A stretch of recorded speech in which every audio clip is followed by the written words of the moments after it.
Français à la maison, Alsacien dans la rue, Allemand à l'école. Voilà ce que disait Tommy Ungerer, cet artiste globetrotter qui est décédé le 9 février dernier. Une moitié de ses cendres reste en Irlande et l'autre va à Strasbourg. Eh bien, justement, peut-être que vous me ressemblez, à savoir Tommy Ungerer. Je connais de nom, on en parle beaucoup, mais bof, pas beaucoup plus. En guise d'introduction donc de cette émission consacrée à notre artiste alsacien et néanmoins international, messieurs, un premier tour de table. Et vous, qu'en est-il de votre degré de connaissance par rapport à Tommy Ungerer ? Suis-je le seul à être un peu ignare ? Alors, un peu... Bernard, que nous retrouvons avec plaisir après son école buissonnière. Ça arrive de temps en temps, vous savez, il y a parfois des contraintes que l'on ne maîtrise pas complètement. Tommy Ungerer, moi c'est quelqu'un que j'ai appris à connaître par une célèbre BD, Les Trois Brigands. Mm-hmm. Et puis c'est à peu près tout. Et puis quand je suis arrivé à Strasbourg il y a une dizaine d'années, j'ai commencé à rentrer un petit peu plus dans la connaissance avec le musée, mais ça on en parlera. Mais je ne maîtrise pas la totalité, ni de l'œuvre, ni de la vie de Tommy Ungerer. Très bien, merci Bernard. Marc ? Je ne peux pas dire que je sois un intime de Tommy Ungerer et c'est amusant parce que mon ami Bernard a un peu dit ce que j'avais envie de dire, c'est-à-dire que Tommy Ungerer, avant que je n'arrive en Alsace il y a maintenant un peu plus de 13 ans, ça ne me disait absolument rien. Mais arrivant en Alsace, c'est vrai que j'ai découvert assez rapidement cet homme-là. Je suis allé un peu plus tard dans son musée. Et puis, pour mes enfants qui étaient jeunes, c'était une référence par rapport à ces bouquins pour enfants. Les BD, ça a été une manière aussi d'accompagner mes enfants. Voilà ce que je peux dire pour l'instant de Tommy Ungerer. Ok, très bien, merci. David. Moi, je connais. On a acheté des livres aux enfants, donc j'ai lu plusieurs histoires en faisant bien le monstre, le méchant et tout ça. Et démonstration. Non, et c'est des histoires. Moi, j'aime bien cette façon de raconter des choses aux enfants. J'aime bien prendre les enfants aussi. À revers, comme ça, un petit peu les bousculer. Donc, j'aime bien cette façon de raconter de Tommy Ungerer. Après, je trouve qu'il me réconcilie, parce que j'ai toujours besoin d'être réconcilié avec cette forme d'être alsacien. Parce qu'il y a des formes d'être alsacien qui sont un peu lourdes, et lui fait partie de ces gens qui rendent l'accent alsacien tellement beau, tellement léger, cet humour à la Germain Müller, à l'esprit choucrouterie et tout ça. C'est des personnes qui me font regretter de ne pas savoir parler alsacien. Ah, waouh, ça je trouve ça fort. Ok, merci. Et donc moi, comme je le disais, à part deux noms très peu, à la limite, mes fils que j'ai interviewés hier en connaissaient un peu plus que moi, certainement parce qu'effectivement, ils ont étudié certaines de ses œuvres au collège ou au lycée. Alors justement, le sujet de l'émission aujourd'hui, c'est de revenir sur Tommy Ungerer, donc son décès récent. Il est clairement très très médiatisé aujourd'hui, et du coup, moi, ça m'a interpellé. Je me suis dit, tiens, Philippe, en tant qu'Alsacien, qu'en est-il de cette apparemment figure, hein ? Donc je vais vous proposer de découper l'émission en deux grosses parties. L'objectif, c'est de nous éclairer justement déjà sur sa vie, son parcours. Moi, j'ai appris plein de trucs en préparant l'émission, donc un peu tout ce qui est fait. Et puis ensuite, on s'intéressera à comment peut résonner son œuvre, quels sont ses carburants, c'est un terme qu'il utilise, hein. Quels sont ses carburants, en quoi ça peut venir résonner en nous. Est-ce que le personnage, puisque tout le monde est dithyrambique, hein, c'est impressionnant, est-ce que le personnage peut nous inspirer aujourd'hui, même si peut-être on est pas artiste et on n'a peut-être pas sa vie, hein, parce qu'il a une sacrée vie, on va y venir dans la première partie. Et puis à voir si ce personnage a un message peut-être, je ne sais pas, ou ce qui nous interpelle. Philippe, voilà le menu du jour. On peut pas dire apparemment. Non, c'est une personnalité absolument extraordinaire et qui a porté quand même l'Alsace à travers sa réalité, à travers le monde. Parce que, effectivement, Tommy Ungerer a, pendant de très nombreuses années, été beaucoup plus connu dans le reste du monde qu'en France et qu'en Alsace. Mais si je vais être mauvaise langue, il n'a pas tellement été longtemps en Alsace. Alors, on introduit la partie fait, là, quand même. Moi aussi, j'ai appris pas mal de choses. Il est né en 1931 et il est parti aux US en 56. Donc, il avait 25 ans. Il avait 25 ans. C'est Bernard qui parle. Oui. Oui, vous avez bien. Et avec quand même un parcours extraordinaire, caractéristique aussi de toute une génération d'Alsaciens. Il est né en 31 à Strasbourg, d'une famille d'horlogers, d'industriels, et son papa est mort à 4 ans. Et c'est quelque chose qui visiblement... Quand il avait 4 ans. Quand Tommy Ungerer avait 4 ans. Oui, le papa n'avait pas 4 ans. Non, il fallait préciser peut-être. Je confirme, Bernard est de retour. Ça l'a...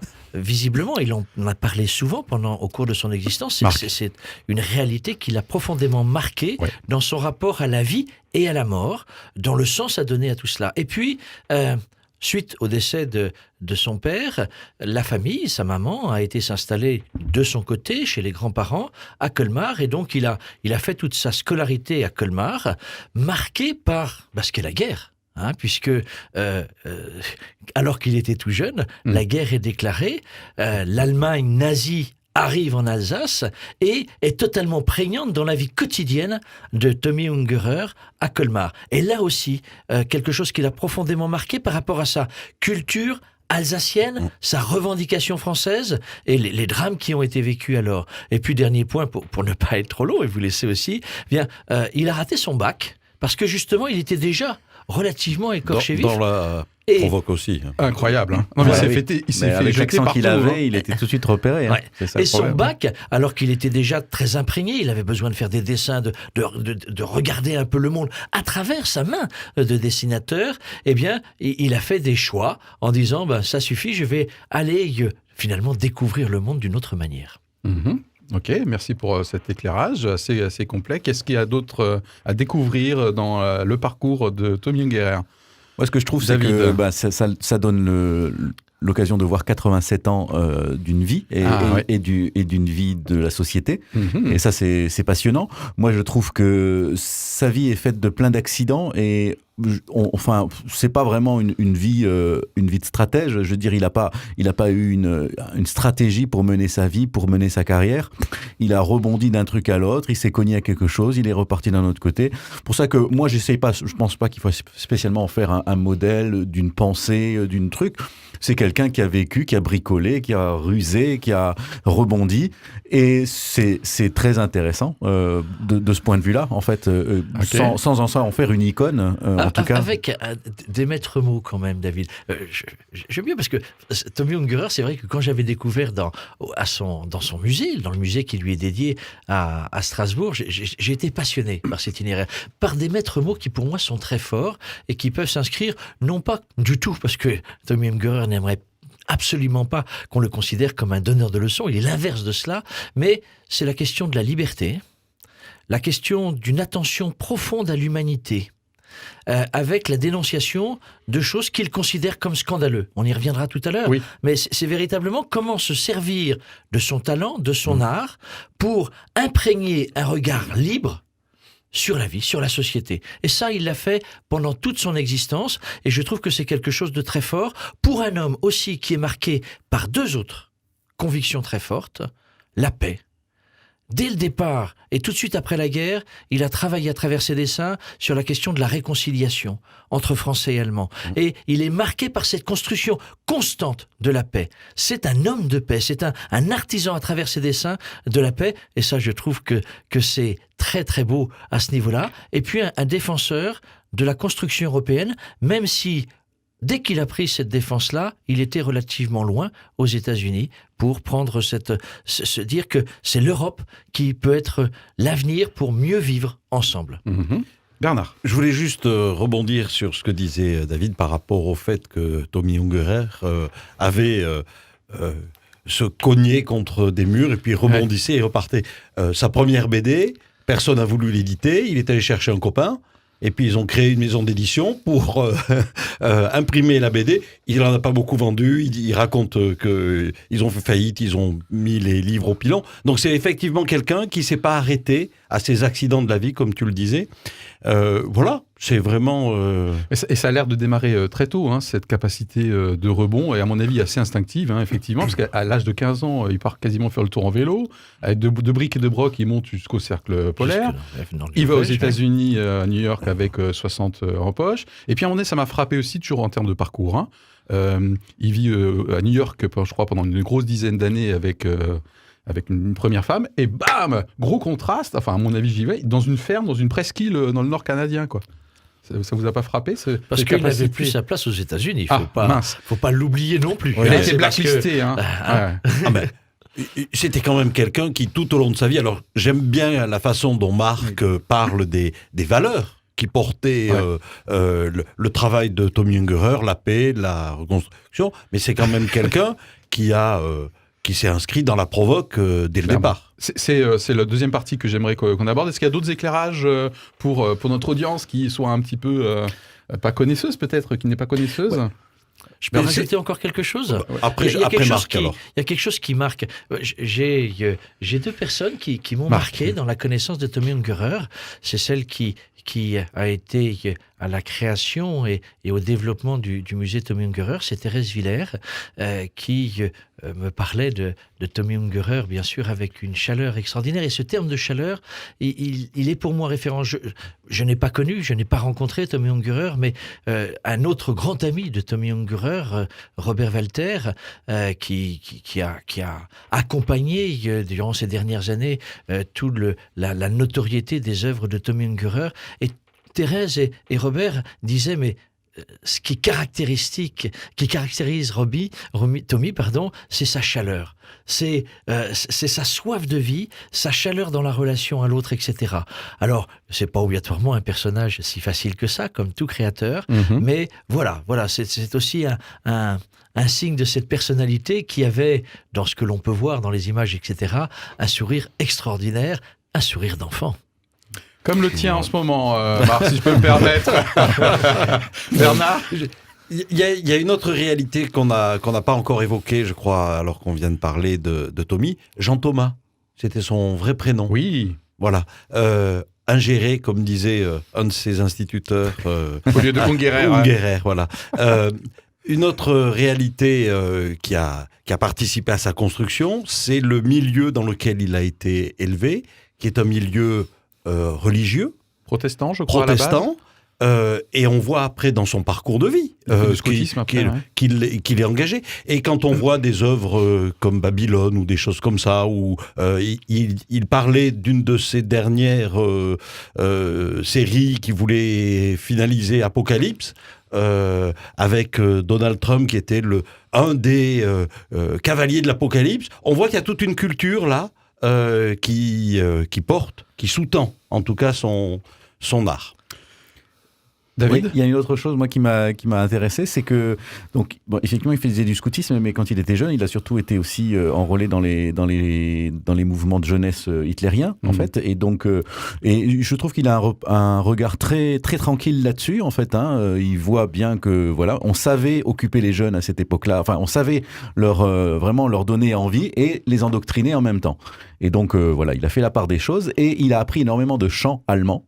Oui. Et une de ses œuvres qu'il laisse en fait, qui a marqué les gens, c'est non seulement son œuvre littéraire en matière de jeunesse, non seulement son œuvre publicitaire avec ses affiches et tout ça, et puis son œuvre érotique, mais un autre truc, c'est qu'il a réhabilité le goût du chant chez les Allemands.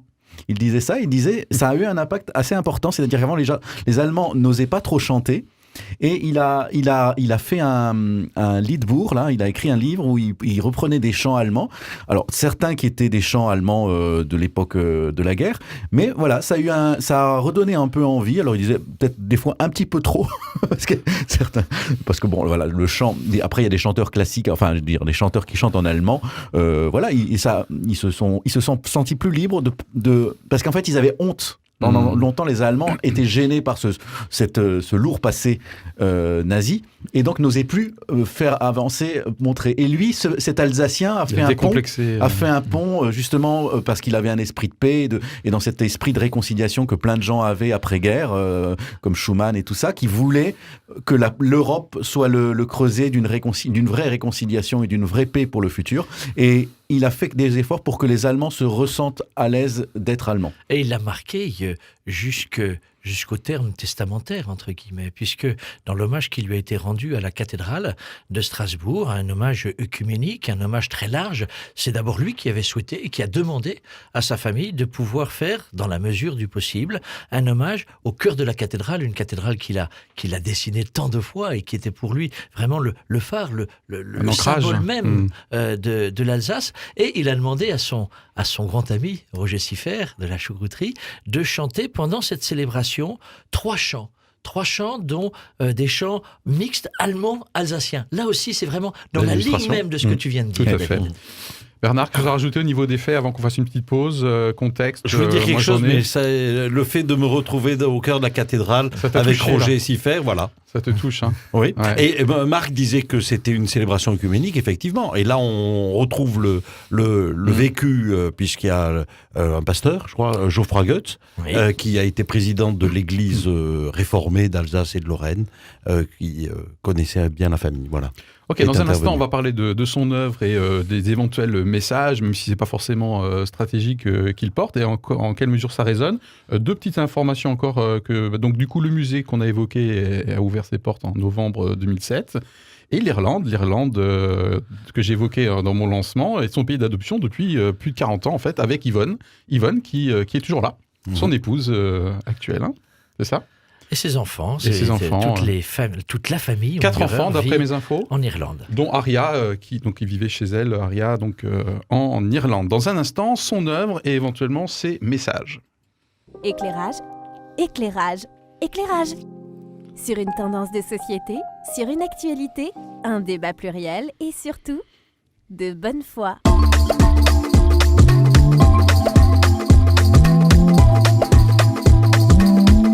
Éclairage. Bienvenue à vous si vous nous rejoignez dans cette émission Éclairage, aujourd'hui consacrée Tommy Ungerer, en gros, pour les nuls, dont je fais partie, puisque j'ai avoué tout de suite en début d'émission que mon degré de connaissance se limitait quasiment à son nom. Nous avons, juste avant la pause, essayé de poser des faits, du contexte, des choses qu'on pourrait apprendre les uns et les autres finalement sur son parcours. Et maintenant, plus précisément, son œuvre, ses carburants, comme il dit lui-même, la révolte, hein, souvent, et la colère, et peut-être les sources d'inspiration pour nous. Et je vois que notre ami Marc est prêt à bondir. Oui, non, pas à bondir. Ah bon Ce qui est caractéristique dans ce que tu dis, c'est vrai pour tout artiste, c'est que justement, eh bien, Tommy Ungerer est éternel à travers ses œuvres. Et qu'aujourd'hui, on peut bien évidemment, en librairie, aller... Alors, pas mal d'œuvres sont épuisées pour l'instant. Il y a eu un raz-de-marée tout de suite après le décès connu de Tommy Ungerer, mais on peut découvrir ses œuvres papier et puis bien évidemment aller au musée de Strasbourg. C'est vraiment un très très chouette musée, très bien organisé et qui donne les différents regards dont on va parler maintenant. Et d'ailleurs, qui a création. pour but aussi justement qu'on puisse se souvenir toujours des autres écrivains de jeunesse. Puisque en fait, il déplorait que souvent les écrivains de jeunesse disparaissaient très vite dans la mémoire des gens, alors qu'ils ont quand même aussi un rôle très important dans la culture populaire. Donc pour ceux qui ne connaissent pas bien Strasbourg, vous retrouvez ce musée quasiment en plein centre-ville, hein, entre la place juste de à côté du TNS, du TNS, place de la République. Derrière la place de la République. Le tram passe juste devant, et d'ailleurs pas très loin, une de ses œuvres, puisqu'on parlait de réconciliation franco-allemande tout à l'heure. L'aqueduc, là, l'espèce de fontaine de Janus qui se situe entre la place Broglie et la place de la République, Oui. à côté de l'Opéra. C'est une période où le musée est gratuit, là, dans les quelques jours après sa mort. Je ne sais pas si au moment de la diffusion, ce sera encore le vrai. Non, mais ils ont été gratuits, effectivement, pendant quelques jours, tout à fait. Mais Bernard. Je ne sais pas si on va arriver dans les quelques minutes qui sont devant nous à parler de l'œuvre de Tommy Ungerer, parce qu'elle part dans tous les sens. On a évoqué les livres de jeunesse, de façon très subtile. David a évoqué le travail de dessin qu'il a fait sur l'érotisme aussi. On a parlé des publicités. Donc c'est vraiment quelqu'un qui a balayé tout un champ. On veut faire intelligent. Il a Non. une œuvre protéiforme. Ah ben Il voilà. fallait la placer, celle-là. Hein protéiné. Statistiquement parlant, Marc. alors c'est toujours un peu difficile de le dénombrer, mais on parle de la création de 20 à 40 000 dessins. Mhm. On va dire en moyenne 30 000 dessins réalisés durant sa vie. Et effectivement, moi, je ne sais pas si c'est très éclaté. Derrière, il y a quand même, des techniques de dessin qui sont différentes.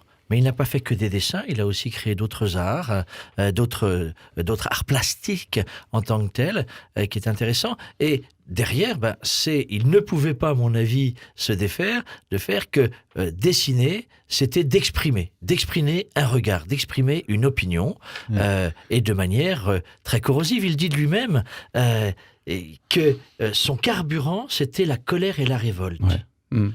Et que sans ce carburant-là, il n'y aurait pas ces dessins aujourd'hui. Oui. Il disait en fait, sa façon d'écrire, d'ailleurs, il avait du mal à relire ses livres et à regarder ses David. œuvres, parce que pour lui, c'était presque comme des déchets qu'il lâchait, en fait. Et il disait, il réclamait le droit de tirer la chasse. C'est incroyable, hein. Il dit, c'est comme un besoin, et quand on a fait son besoin, on tire la chasse. Voilà, Texto dans le texte. Waouh. C'est ça. Donc pour lui, c'était, voilà, il exprimait David. quelque chose. Il se trouvait que ça plaisait aux gens et que ça marquait les gens et que ça faisait vibrer d'autres personnes.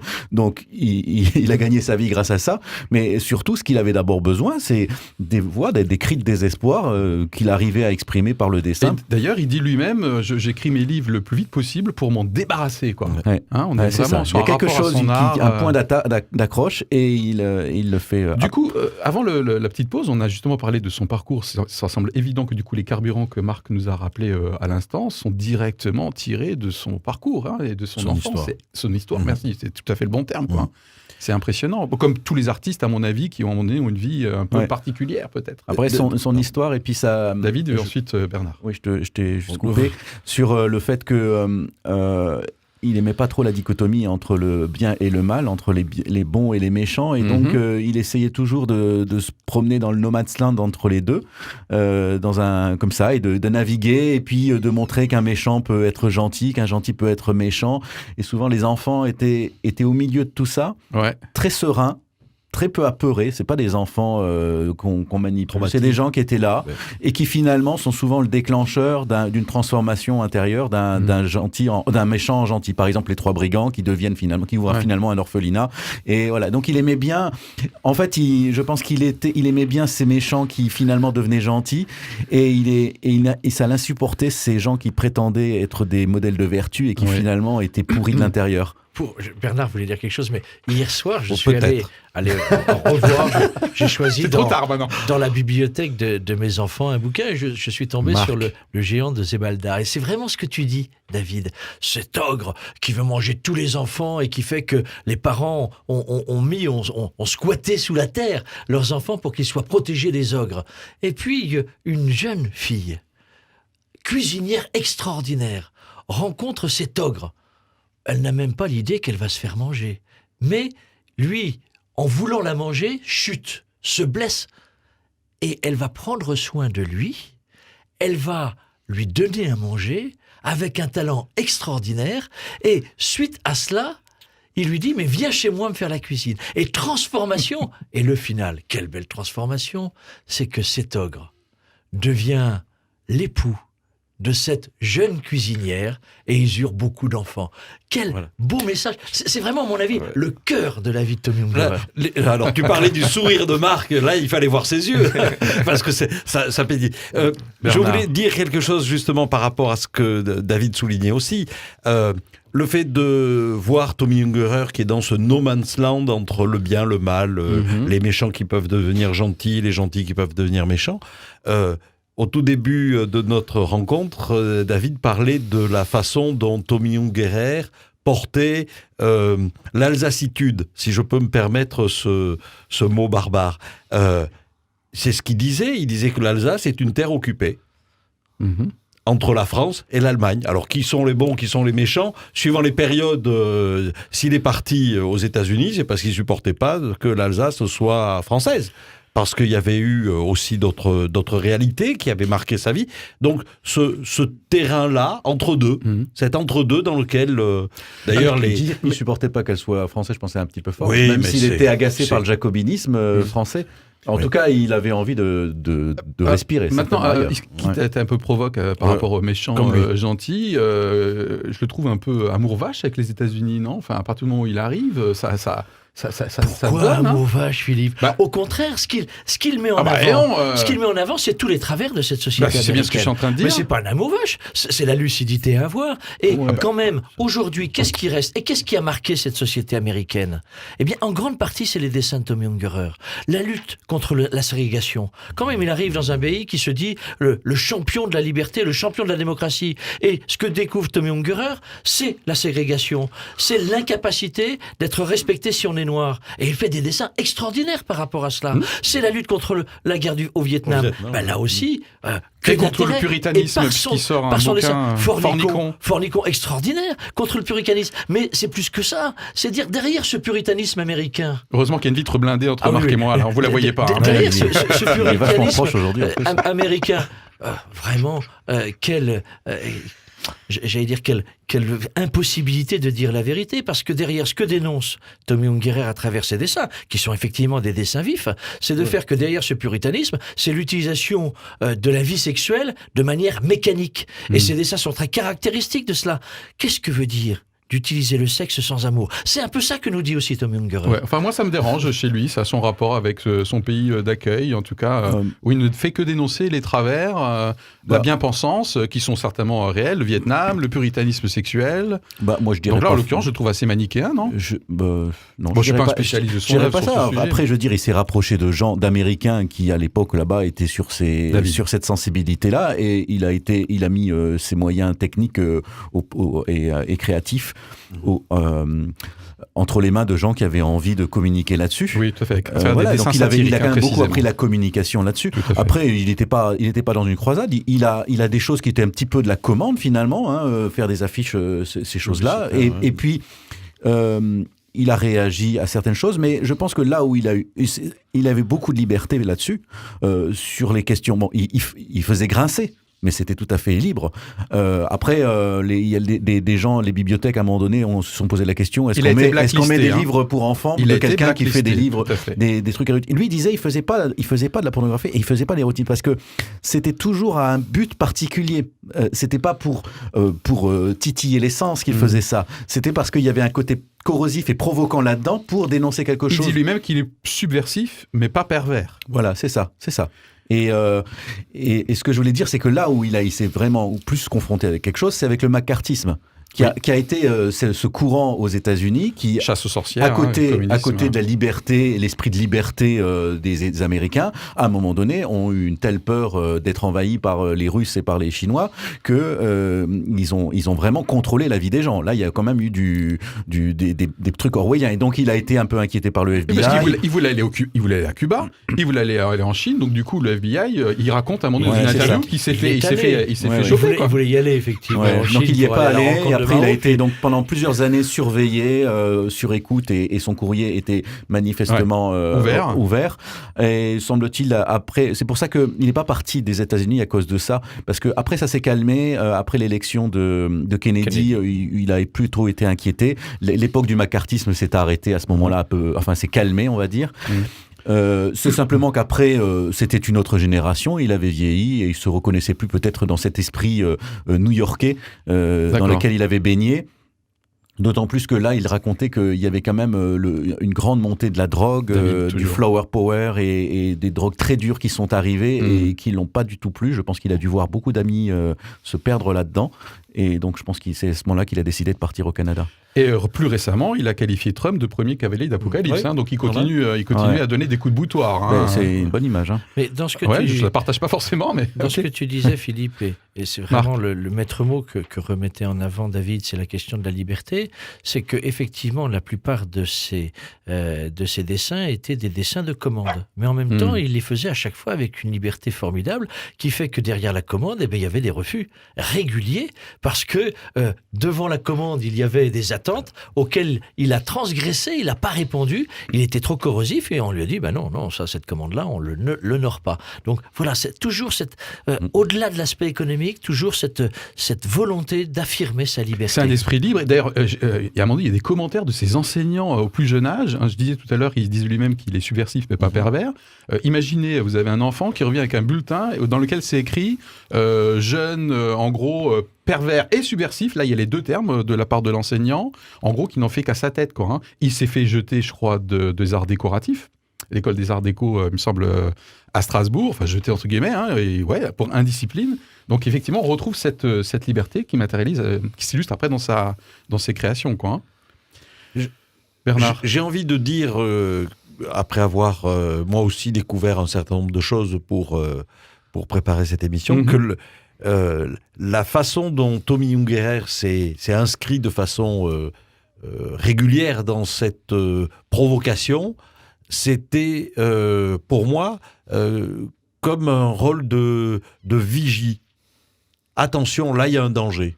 Pour alerter les gens, pour interpeller les gens sur ce qui était en train de se passer, sans forcément le faire comme on le ferait aujourd'hui avec une pancarte et puis aller manifester dans la rue ou enfiler un gilet, mais de façon autre, avec cette provocation qui effectivement peut déranger, parce qu'il y a des dessins qui sont pas qui sont crus, on va le dire comme ça, simplement. Alors du coup, je propose une deuxième petite pause, et après la pause, en quelle mesure il peut nous inspirer, ou peut-être des fois un peu faire peur, et est-ce qu'il est porteur de quelque chose, notamment en termes d'espérance? Est-ce que ce petit cri de chien est une renaissance de Tommy Ungerer sous d'autres formes? Oh là là là là là. Allez, Mon chien a voulu s'exprimer un petit peu. comme dirait, envoyez la pub. Éclairage, éclairage, éclairage. Sur une tendance de société, sur une actualité, un débat pluriel et surtout, de bonne foi.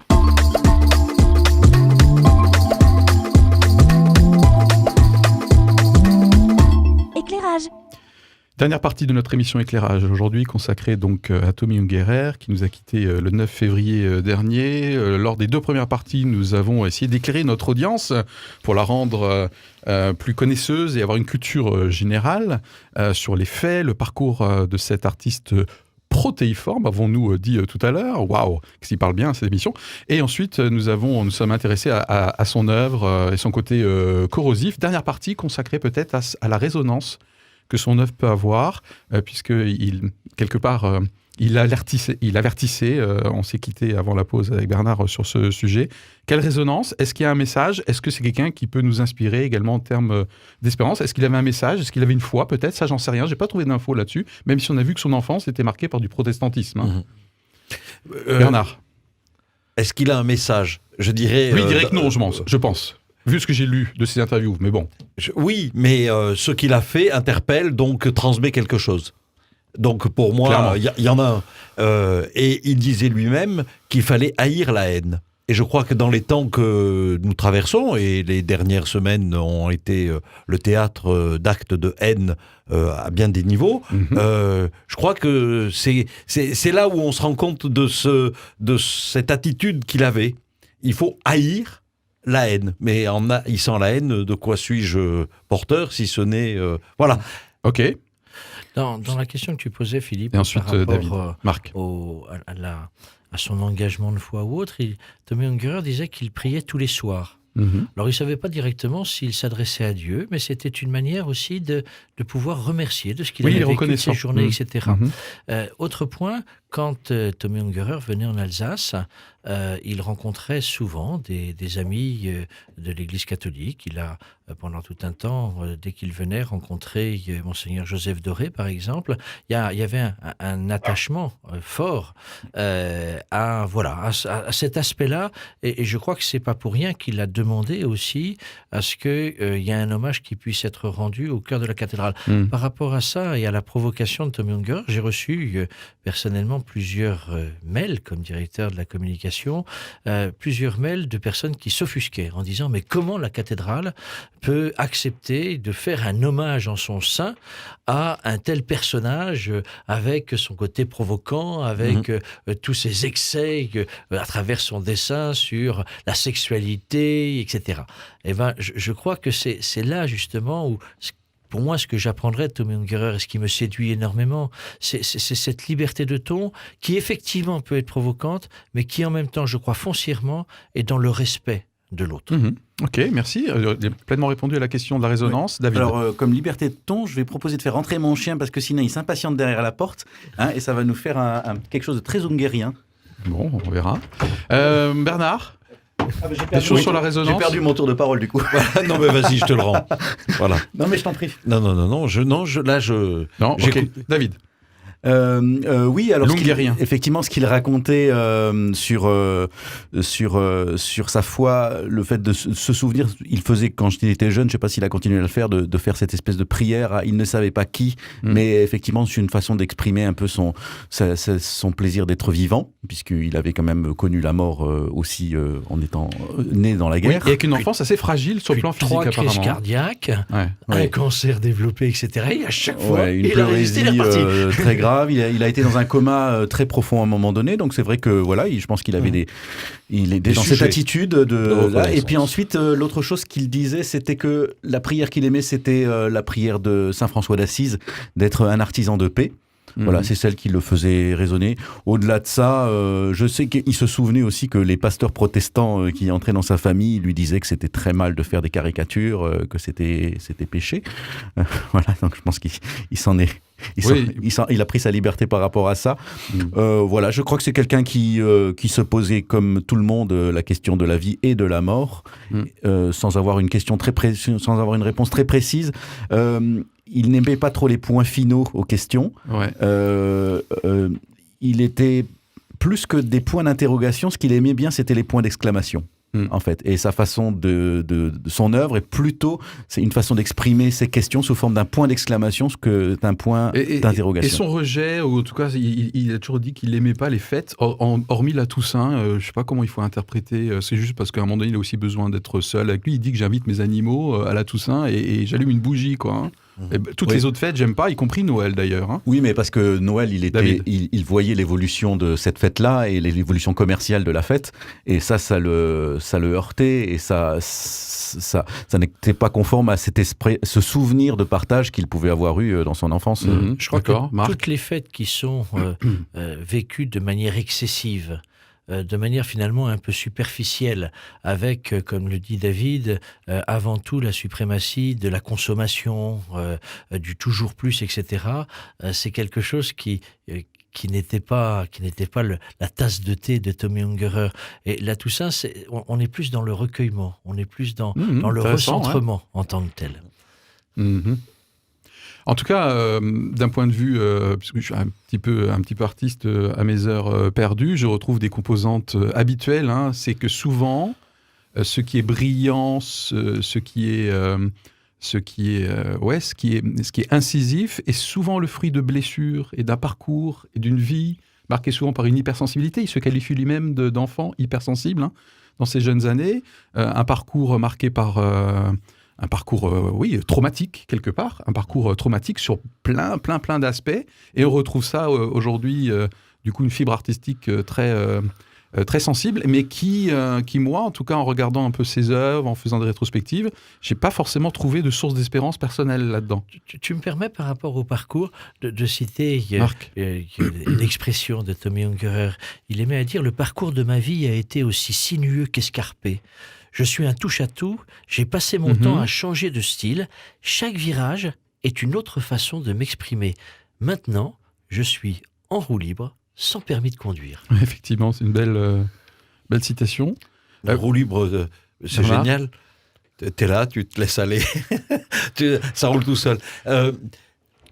Ce que tu disais par rapport à la création, et ce qu'elle peut révéler d'un parcours, je crois que là, effectivement, on a le signe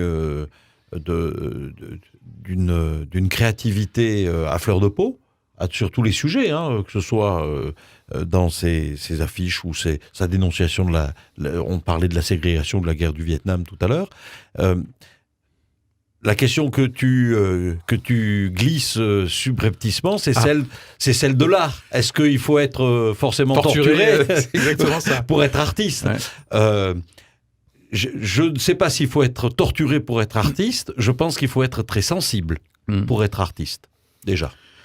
Ouais. Moi, je pense qu'il faut être sensible, mais il faut aussi, ce qu'on est tous dans une grande mesure, mais surtout, il faut avoir une capacité de se décaler, de sortir un petit peu de l'endroit où on est englué.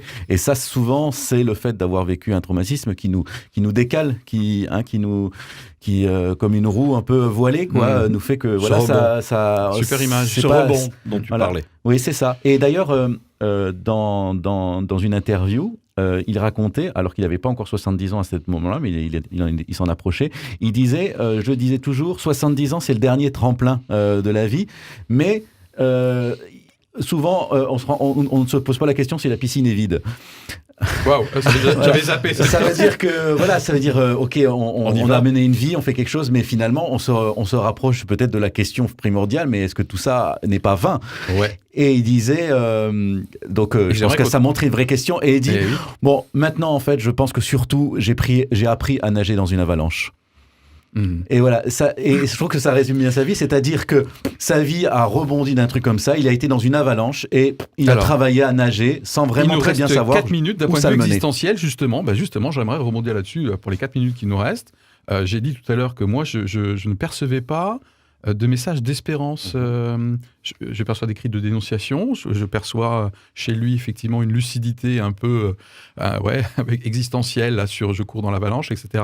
Mais je perçois pas je dis pas qu'il devait en avoir un, mais je perçois pas de message d'espérance chez Tommy Ungerer.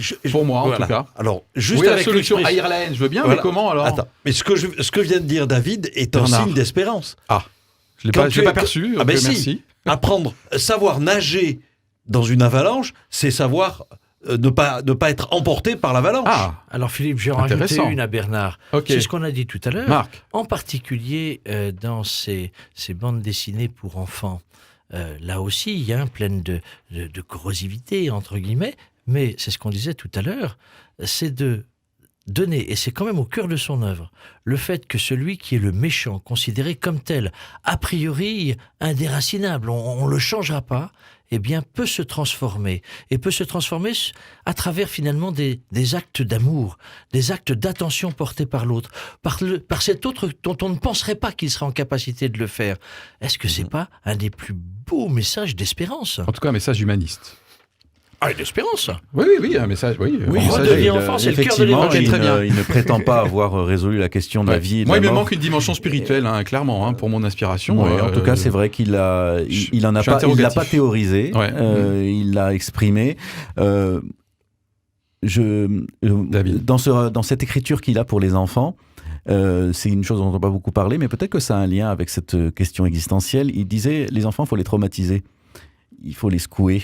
Et je pense que c'est une façon d'aborder la vie, de dire maintenant, là, on enlève un petit peu tous les filtres cotonneux là, qui sont censés nous protéger du danger, mais peut-être du danger de nous questionner. Oui, ça, pour moi, c'est un vrai message. Et je pense qu'il était dans cette attitude, moi, qui me plaît bien, qui est, je préfère être un angoissé avec plein de questions qu'un idiot qui a toutes les réponses, quoi. Et la question de la religion là-dedans est très intéressante parce que on est en quête de réponses absolues et en même temps, il faut que ces réponses soient des sources de vie et que soient des moteurs. Pas des carcans. Pas des carcans, pas des ancres qui nous retiennent, quoi. Et c'est vrai que ça doit être difficile de nager dans une avalanche avec une ancre. On a une succession de punchlines. Mais ça, c'est on va considérer que du coup, c'est notre dernier tour de table. Bernard, quelque chose à rajouter avant qu'on rende l'antenne, comme on dit?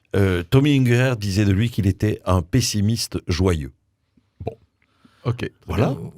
Donc pessimiste en regardant la vie, mais joyeux parce qu'il y avait le changement possible, l'espérance d'une transformation, le mauvais qui devient bon. Et qui se matérialisait notamment par la chaleur dont on nous parlait tout à l'heure. Marc? Oui, moi ce que je retiens, c'est cette formidable liberté de Tommy Ungerer et quand même une liberté au service de la dignité humaine. Ces dessins sont provocateurs, mais c'est quand même sans cesse ce souci de dire qu'est-ce qui fait la dignité humaine? Qu'est-ce qui fait que l'homme, la femme, l'enfant sont des êtres grands et à respecter? Voilà, ça pour moi c'est un message très très fort à travers une vie quand même qui est passionnante. David? Moi, je disais juste que quand je lis ces histoires et quand je lis ce type de contes, ça me fait penser au côté décapant et passionnant de la Bible, qui raconte des histoires très subversives, très étonnantes. Et voilà, on enlève tous les filtres et on rentre dans le vif du sujet. Et ça, c'est vraiment aussi une approche je trouve, très biblique. Très bien. Eh bien, écoutez, ce sujet, justement, moi j'étais ravi de l'avoir abordé avec vous. Je me sens beaucoup moins ignare, beaucoup plus connaisseur de Tommy Ungerer en tant qu'ambassadeur de l'Alsace. Et du coup, ça nous a changé un peu des sujets habituels. Hein, Artiste protéiforme, comme tu voilà, le disais tout à l'heure. Exactement. Très bien. Écoutez, à très bientôt à tous pour une prochaine émission Éclairage. Au revoir.